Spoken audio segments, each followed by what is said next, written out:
I would prep these now. Hey everybody, this is Michael with Asymmetrical Preparedness. And if you're here, you're of the preparedness mindset. Obviously, why you're on a prepper channel.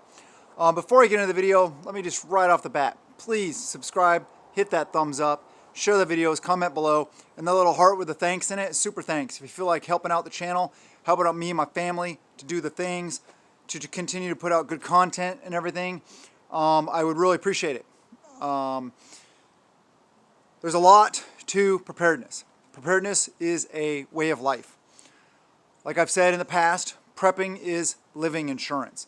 So it's all dependent upon how long do you want to live. A lot of people ask, well, how much food should I have stockpiled? How much water should I have? How much medical stuff? Medical stuff is very hard to quantify. Food is easy because you just go by like calories, or there's macronutrients and micronutrients. They're both very important. The micronutrients are all the minerals, the vitamins, all the stuff like that in our foods.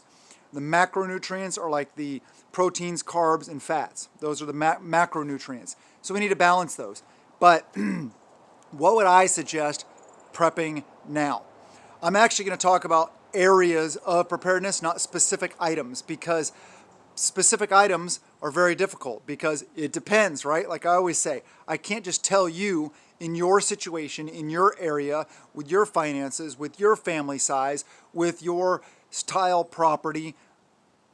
I can't just tell you exactly what to do. You have to think. My job here is to encourage you and empower you to think for yourself, to look at your preps analytically and decide where your weaknesses are and always work on improving those areas. That's what you do. Just like, okay, I'll use a little story here.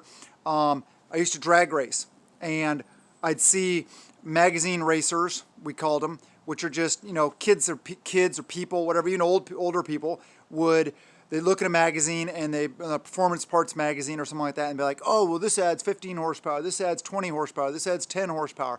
Okay, so that's 45 horsepower, and they put those things on their car and they think, oh, I got 45 more horsepower. No, au contraire, you don't. Because what if you upgraded, say, your cam or your some internals to your engine or your exhaust or your intake? Say, for example, okay, you upgraded your exhaust. You did all this exhaust work. But the limiting factor for your engine to build more power is actually the intake. Because, say that was the limiting factor, that's the choke point that only provides so much air to come into the engine. So your engine's only capable of building that much power. You can do everything you want with everything else. And you'll see a little bit of gain, but you won't see the gains because that's not your limiting factor. Same with preparedness. You need to identify your weak spots and improve upon them. So let's get into the areas. There's 4 big areas that I feel you should be, and I am, preparing and upping my game on now. The 4 areas, and you need to decide, looking at your prepper notebook, which I hope you have, so that you can look at your preps and say, okay, we got all these things, we got this, we got that, what we have, and then start thinking and talking about what weak areas, what might we need. That's why we're proactive, not reactive as preppers. Yes, we react to news, of course, like that, but what we do, because we're proactive, allows us to stay one step ahead. Just like the past couple years, when everybody's fighting over toilet paper and hand sanitizer and masks and gloves and all this stuff like that, alcohol, rubbing alcohol, we were moving on to buying more bulk goods, buying more canned goods, water, stuff like that. So it enables us to not have to go out and panic buy and freak out about what everybody else with the sheeple, you know, the asleep hordes are doing, the zombies, basically, which is peace of mind. That's what preparedness gives us, so that we don't have to go out and fight in those areas. Even if we're going to the same stores, sure, go to the store when something goes down or something might be happening.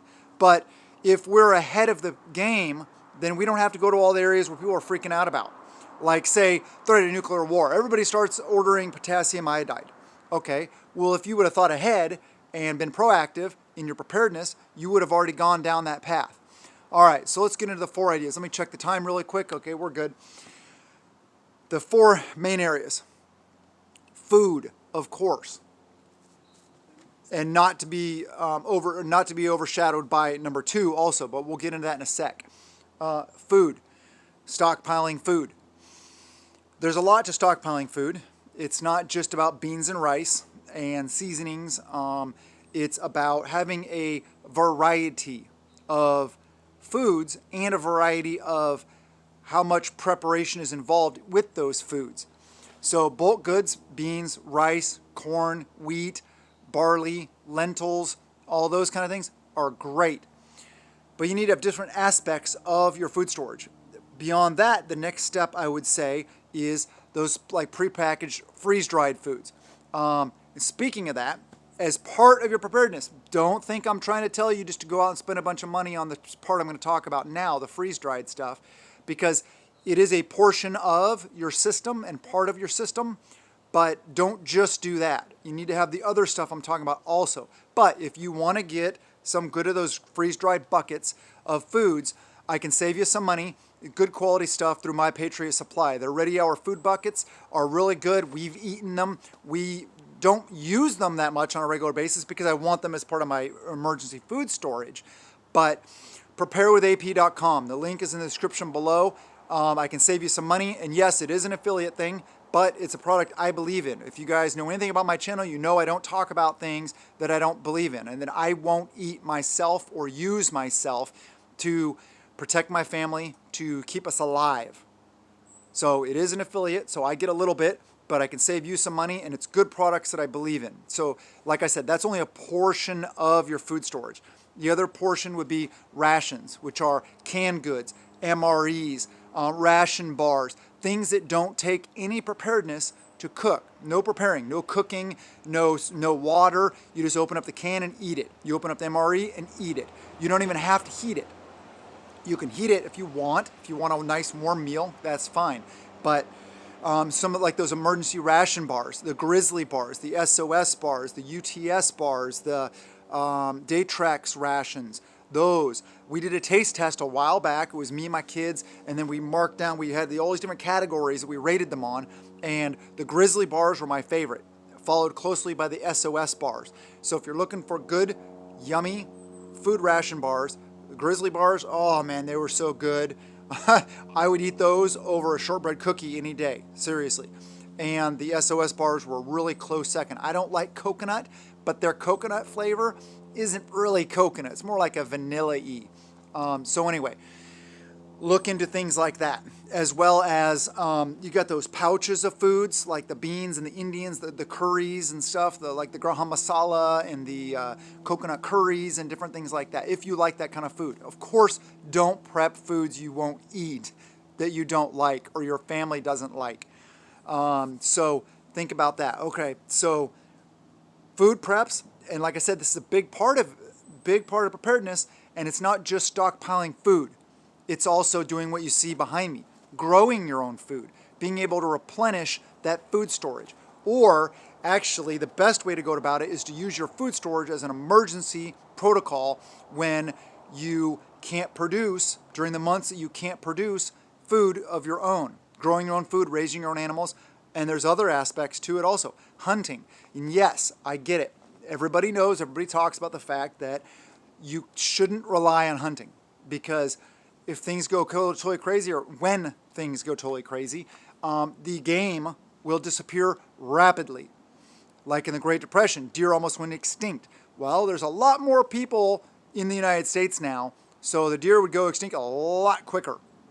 And some people eat them, some people don't, but you got rabbits, squirrels, birds, stuff like that. Your choice. But there's other aspects of it also, trapping, snaring, fishing, as well as hunting and foraging and growing your own and stockpiling food. So that's got the food category pretty much wrapped up. Let's go into the next category, water. You gotta have water. Stockpiling water is a little more difficult than stockpiling food, I find. But maybe you don't, because it weighs a lot more. It does take up room. You can get those 55-gallon barrels, 50-gallon barrels, 35-gallon barrels. Those are good ways to do it. You can get those IBC totes that are like 250 gallons. You can get big, huge water things. Like one of my tribe members recently got a 1,500-gallon tank. That's some serious water storage. That's nice. Ways to purify it also, or clean it. And another way to go about doing it that I do as part of my water plan, and not just the only thing I do, but cases of water at the stores. When you go to the store, buy a case of water. Throw it under the in your cart. Throw it on the bottom. Every single time, buy a case of water. If you have places to put it, I hope you do. But let's also talk about beyond that, because food storage, water storage are limited to what you have. And when you run out, you're out, unless you have a way to replenish it. So let's talk about that. Identifying sources of water is very important also. Where are the lakes? Where are the ponds? Where are the streams? Where are the rivers? Where are the town's water supplies? Where's the town's reservoirs? What about people's pools? What about any other source that may be in your area where you can replenish your water storage after treating it, of course. And then also for water storage, I store water for drinking purposes, and that's separately, identifiably labeled as drinking water. Then I also have non-potable water, water that I wouldn't necessarily drink. Like whenever I get those plastic cat litter things, when I'm done with those, I rinse them out really well, I just fill them up, throw them in my water storage. That's for watering the garden. And or we could use it for bathing, or maybe doing dishes or something like that after, gotta be careful. It depends on how clean it is. But those are fairly clean, and I rinse them out really well.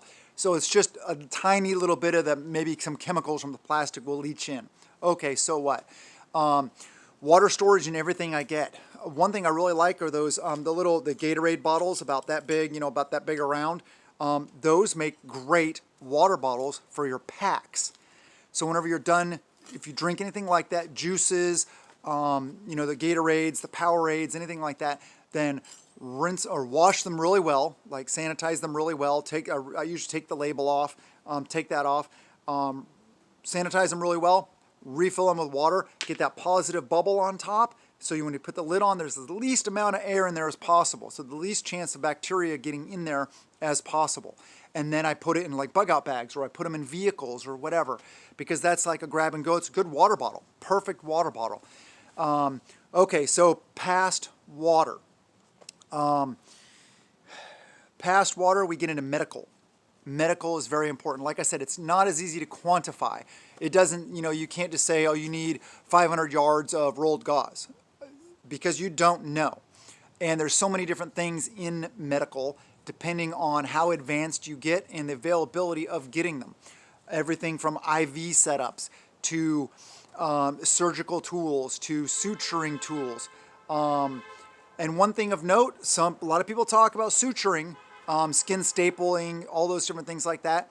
You may not want to suture. Think about this. In an SHTF scenario, you don't necessarily want to close up the wound, because once you close up the wound, you can't see what's going on down inside. So you may have an infection going, which normal everyday life, okay, if you get an infection, you just go over to the doctor. Well, if there's no doctor to go to, you may want to keep that wound open and debride it and clean it out, and just, maybe close it every once in a while with some steri strips to help it heal. But have the ability to open it back up and clean inside of it. So think about that, as well as stockpiling antibiotics. Antibiotics are a very important part of the medical preparedness aspect. You can get them at pet stores. You can get them at feed stores, just different things like that. You can get them without a prescription. Great. There's a lot of ones that you can get. There's websites you can order them online. Also, really good thing to have. Have lots of gauze. Have lots of things to clean out wounds, iodines, rubbing alcohols, different things like that to clean the wounds. Cleaning the wounds over time and repacking them with fresh gauze, fresh bandages is going to take a lot of bandages and a lot of supplies, a lot more than you probably think. Based on your medical experience also, what kind of things do you need? You don't just, if you just have an IFAC and you think you're good, you're not. That's not adequate. That you need that, yes, on your gear, in your vehicle, in your bag, whatever it may be. But way beyond that, That's just initial trauma care. What do you do then? It all depends on what capabilities you have or your group has. If you have doctors, nurses, whatever it is.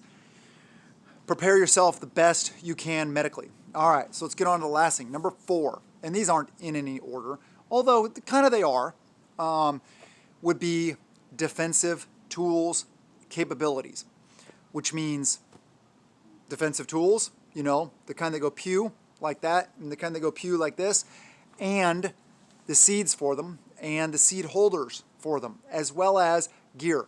But I'm not a gear snob. Don't worry so much about gear, about having cool tactical gear. Have something that holds some of those seed holders and some seeds or stuff like that. Maybe have a knife on it, maybe have your IFAK on it. It doesn't matter about how cool it is, though. Please get over that. It's your skill sets, your training, how much you practice, how good you are at being accurate, moving, communicating, all those kind of things is way more important than what kind of Gucci gear you have. I could care less if you show up in a Condor chest rig or a freaking Mayflower or a Cry JPC or whatever it is. Just a sec. All right. So yes, place less emphasis on your gear and more emphasis on your training, your abilities, and your practice.